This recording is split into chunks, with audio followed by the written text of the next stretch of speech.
This is NC Spin, an unrehearsed discussion on issues of interest to North Carolinians. Now, here is your moderator, Tom Campbell.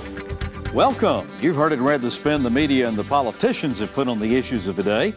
To get the correct spin on what's going on in North Carolina, let's introduce you to our panel of experts. They include former House Speaker Joe Mavretic, Chris Fitzsimon from NC Policy Watch, syndicated columnist John Hood, and one of our favorite journalists, Cash Michaels, who returns to us after a long absence and health issues. We're so glad to see you back on this set. Glad to be back here.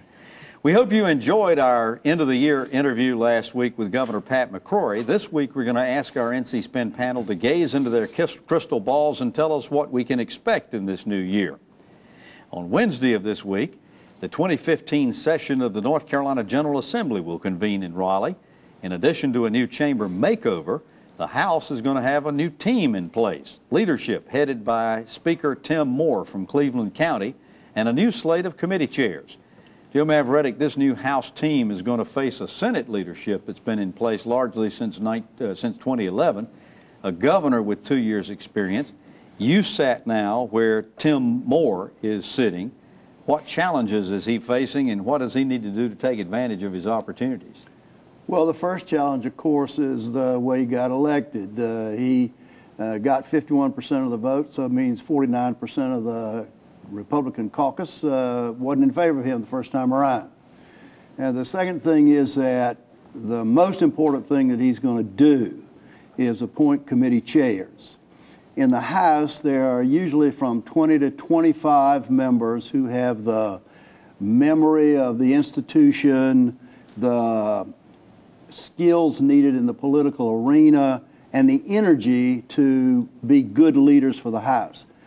You're going to be able to tell a whole lot about Speaker Moore as soon as he announces his committee chairs, because if he brings with those appointments his old adversarial relations with other members of the House, then it tells you something about how that House is going to work and the friction that you're going to see from members who probably should be committee chairs but aren't for personal reasons instead of professional or political. Interesting observation. Chris, the big story, of course, as we're going into this new session has to do a lot with revenues. We talked last week with Governor McCrory about the fact that we are considerably smaller and lower in revenues than we were last year this time. He said we needed to wait until February when we saw the Christmas sales tax numbers, and then April when we... But how big an issue is this going to be as the legislatures go about putting a two-year budget together? Well, it's always the biggest issue of the General Assembly session, and 75% of or more of the decisions made that are important to people's lives are in the budget document. Unfortunately, so are a lot of policy issues, but I think that'll be one of the 2 or 3 biggest stories of the year, is how the revenues look in February and in April when the final figures come in, when they start putting the budget together. There's already been some comments from legislative leaders that they're going to put any further big tax changes on hold.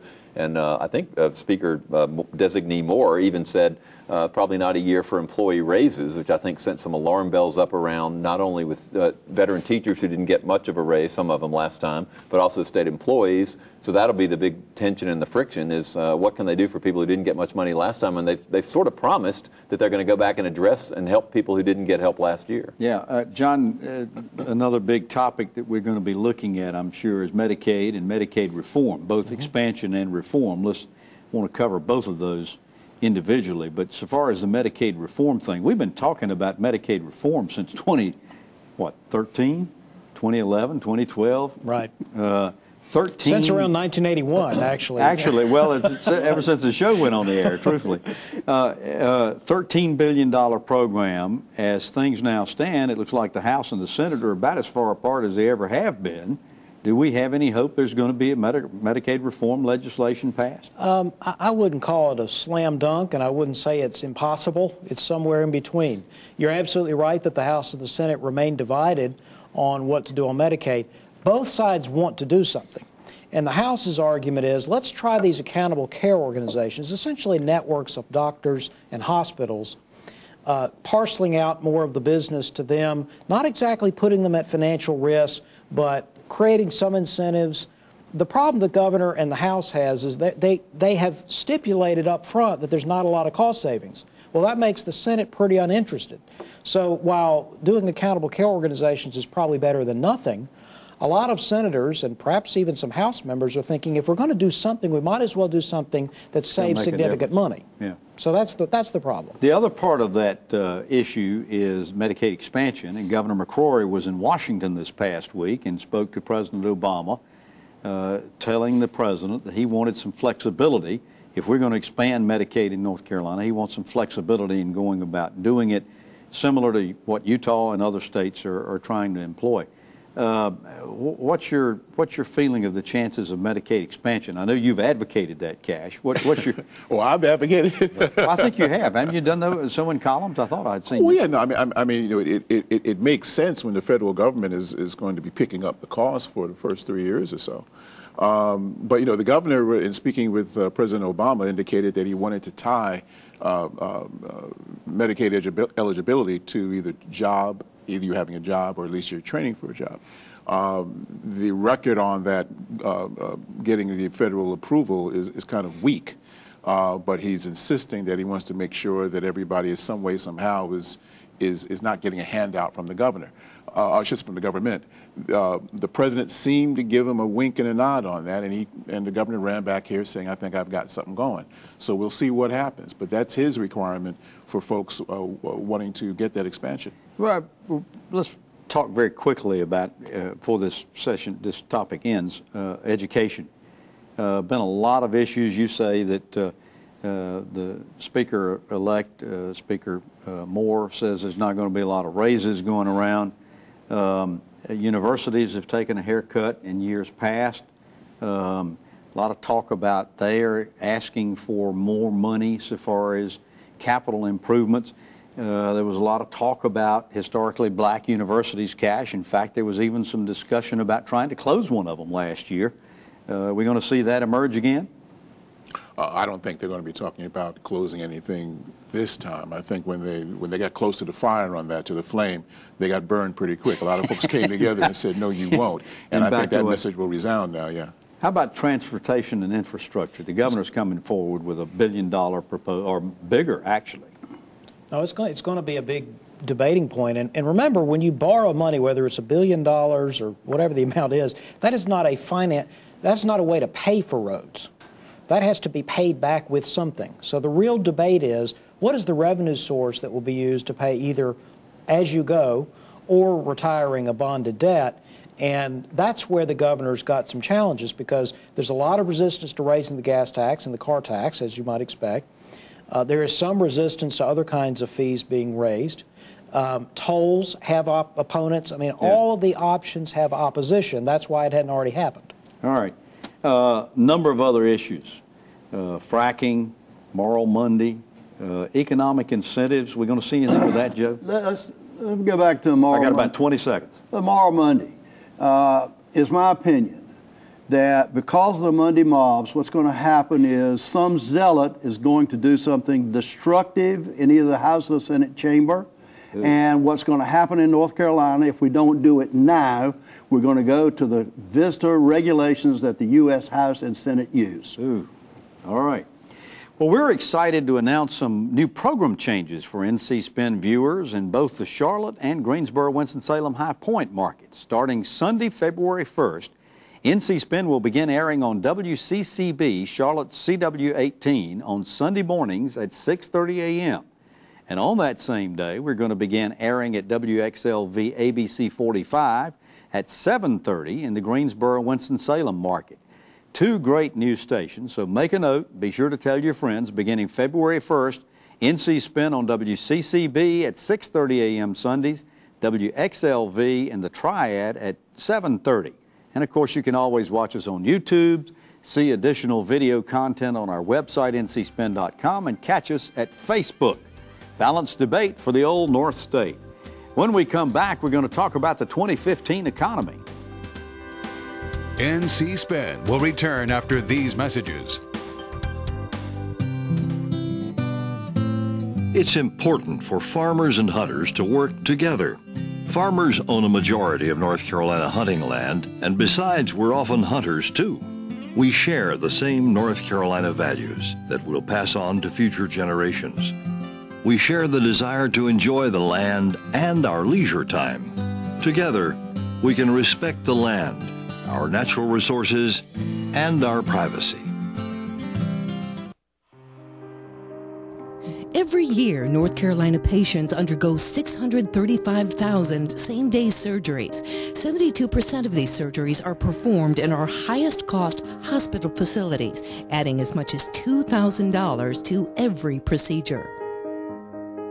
The state's outdated Certificate of Need law prevents competition from lower-cost, higher-quality same-day surgery centers, inflating healthcare costs and limiting patient choice.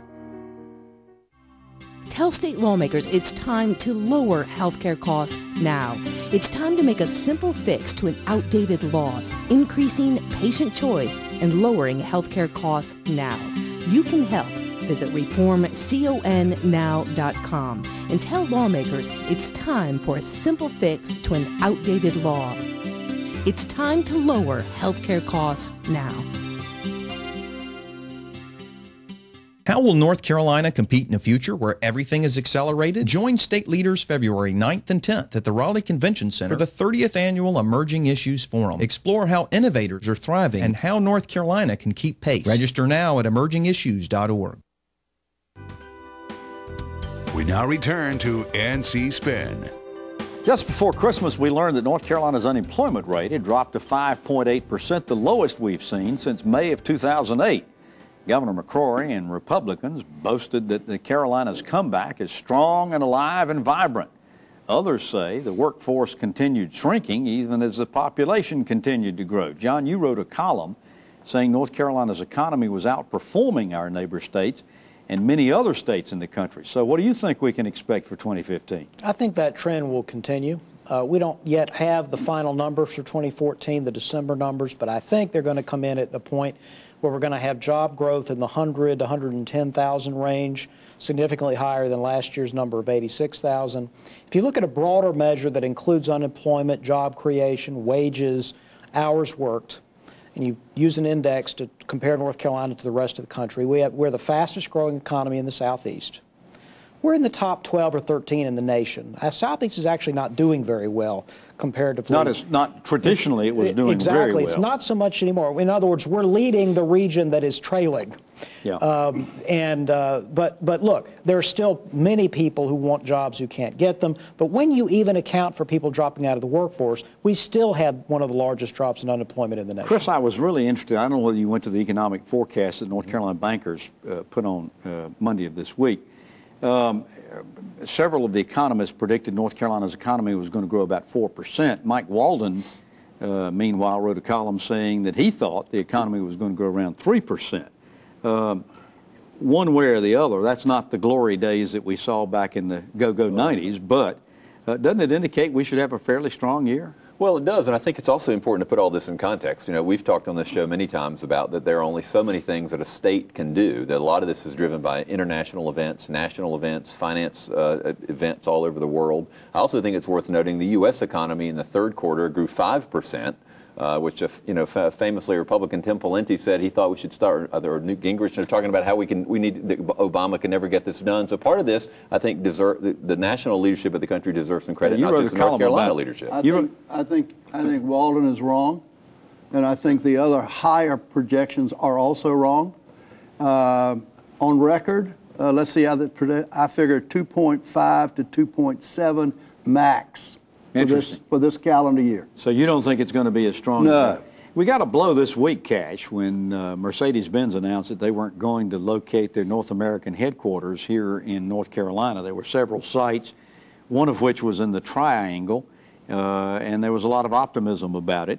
The governor says that part of the reason for it, we just weren't able to compete with the economic incentives. How big a problem is this? Well, it would seem that the governor believes that it's such a big problem that he insisted that the General Assembly convene and get something done. to give him more firepower, give him more tools, be able to not only attract more businesses to the state, but also close deals as well. And folks pretty much yawned and said, well, given the price tag that we're talking about here, that we're going to take our time with this. So he sees it as an emergency. They don't.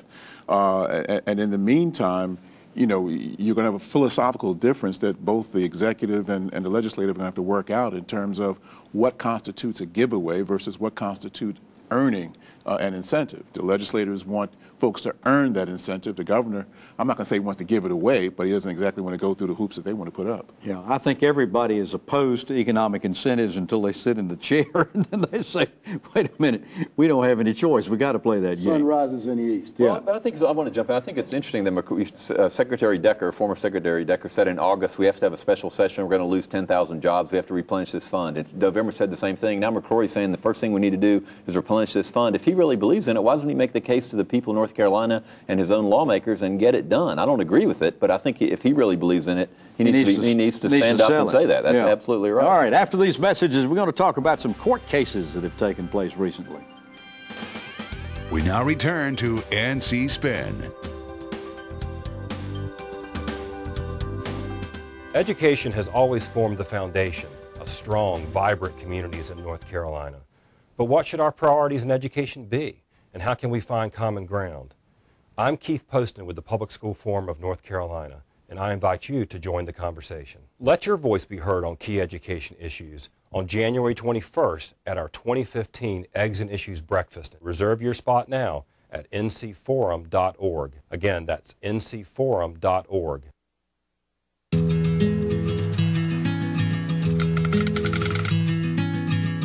The cost of everything has gone up dramatically over the last 75 years.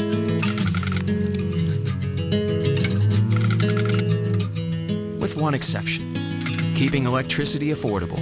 That's the power of your co-op membership. Learn more at togetherwesave.com. North Carolina's Touchstone Energy Cooperatives, looking out for you. I sit in my exam rooms day after day with patients all day long. We get to know our patients. Sometimes I can't sleep at night if I don't think I've done the very best thing for my patient. And I think over time a patient learns that that's what you're doing for them, and they feel the responsibility to try to do the best they can, to follow their diet, to take their medicines, to exercise. It should be up to us to make the decision for our patients and not some bureaucrat, hired gun, 2,000 or 3,000 miles away in a little cubicle somewhere. I think the job is ours. We're the ones who know the patients. We know the medicine. We know what's best for them, and we think it should be our decision. North Carolina's family physicians support Medicaid reform that keeps healthcare decisions right where they belong, between the patient and their trusted family physician. OurNCHealthcare.com. Does your North Carolina business or organization have a story to tell? I'm Richard Campbell, and at Carolina Broadcasting and Publishing, we help tell stories that connect you to the people who will respond. We take the time to understand our clients' needs and what makes them unique. We craft their stories through the efficient use of words, images, and videos that resonate with their desired audience. We also know that a good story is incomplete without a call to action. On video, on air, online, and in print, from concept to final production, no one can help tell your story more effectively or affordably than we can. For special introductory offers, visit carolinabroadcasting.com or call 919-832-1416. Again, that's carolinabroadcasting.com. Let us help tell your story today.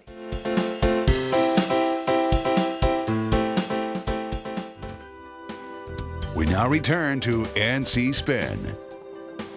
Last year, the courts were a big player in events and promised to be again in 2015. Several cases we've been watching are election laws, school vouchers, separations of power lawsuit initiated by the governor, redistricting, and the new abortion laws. Just before Christmas, the North Carolina Supreme Court upheld the legislative districts drawn in 2011. The state NAACP says it's going to continue the court challenge, and Irving Joyner, the attorney for the NAACP, said this decision is contrary to any political redistricting effort the United States Supreme Court has ever approved. Cash, tell us, on what grounds is the NAACP going to continue this court challenge? Well, they believe that the decision was rooted in an unconstitutional ruling, plan, I should say. And they believe that, you know, if they keep fighting, they will come across a judge that will see that for what they believe it is. So they're sort of judge shopping? Doesn't everybody? Tell the truth. And then also, too, don't forget, you also have the situation where next July you have the full case about the voting rights, or I should say the voting restrictions that have been made law, that the NAACP feels strongly that, again, if the proper judge looks at everything, that he will strike them down. The Justice Department obviously agrees with the NAACP, too, because they are co-plaintiffs. They were, but the Supreme Court now has ruled that, so it's going to take a lot to overturn it, is it not? We'll see. Joe, another case that came, verdict came right before Christmas. The Fourth Circuit Court of Appeals ruled that women seeking abortions don't have to be shown the ultrasound images of the fetus.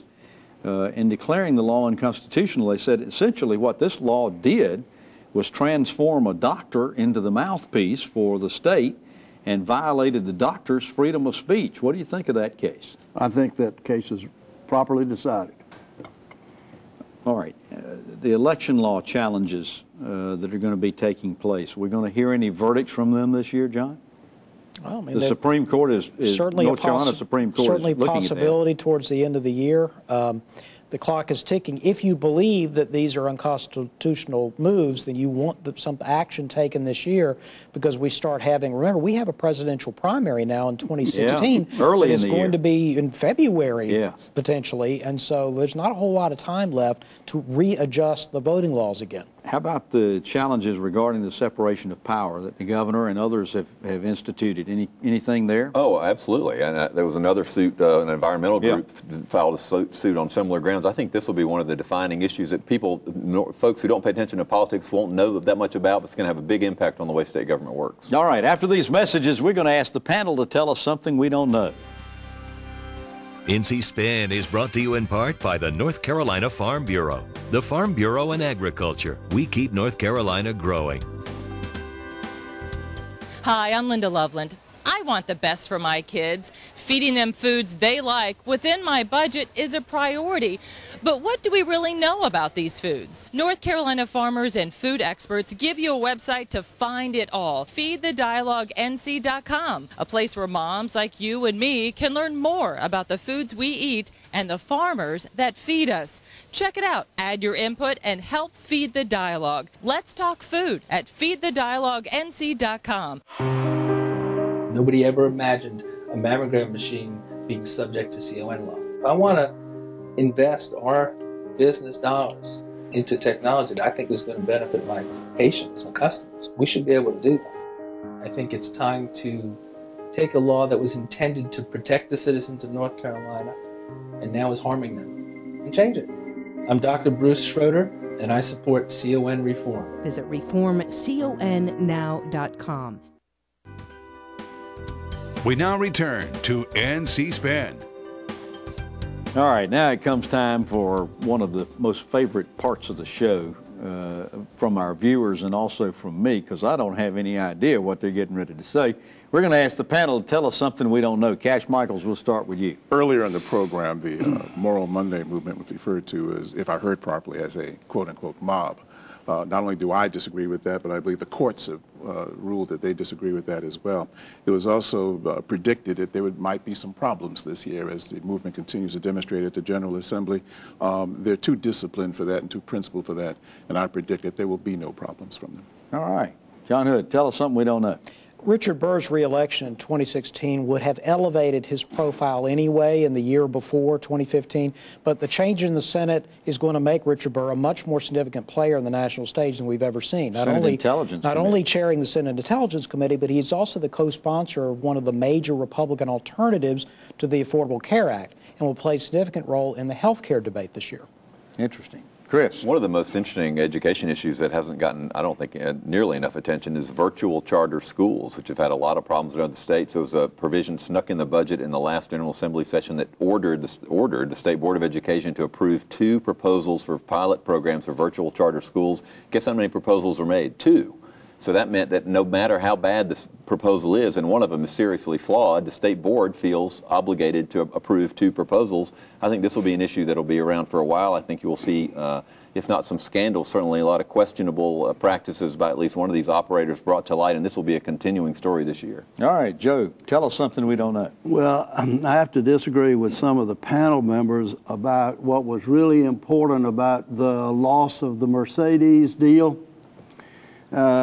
Incentives may have played some small part, but the real problem was North Carolina's tax policies and the double-weighted sales tax, the double-weighted way that we tax businesses in North Carolina. Our major competitors within the United States have tax policies that are simpler, easier for business to understand, and that's the big problem that North Carolina had with trying to attract Mercedes here. Now, the opposite side of that coin is that our current tax policy relative to businesses, if you were to try to replace it with something else, a single tax, for example, would cost North Carolina about $100 million in revenue annually.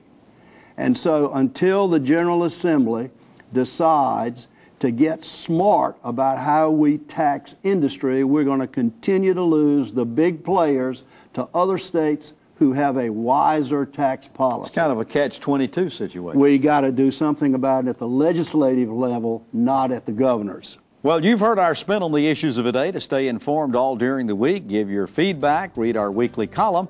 Be sure to visit our website, ncspin.com, or catch NC Spin on Facebook. Don't forget, beginning February 1st, new stations, new times in Charlotte and Greensboro, Winston-Salem. We hope you'll join us next week when NC Spin will take on more issues of interest to the people of North Carolina. Until then, stay informed and watch out for the spin. Join us next week and get the spin on issues facing our state.